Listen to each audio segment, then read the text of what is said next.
Let's look at a long margin account and what happens if the market value goes up.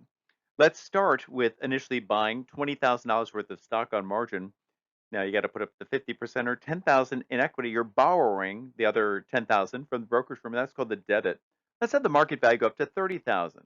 If the debit remains the same of 10, basic math, 30 minus 10 is your new equity is 20,000.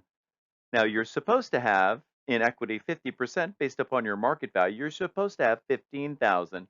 You have 20,000 in equity. You have what's called SMA of 5,000. For every $1 increase in equity in a long account, SMA goes up by half of that or 50%.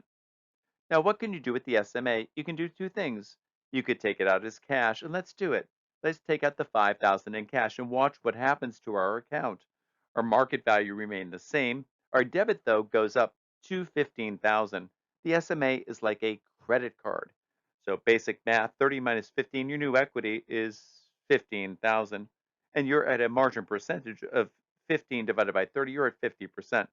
Now, another thing that we could do with the SMA, instead of taking it out as cash, we could buy stock and we could buy twice the amount in stock.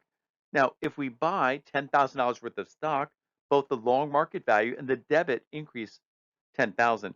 So the long market value now is 40,000. The debit is now 20. Basic math, 40 minus 20 is 20,000. You're at a margin percentage of equity divided by market value.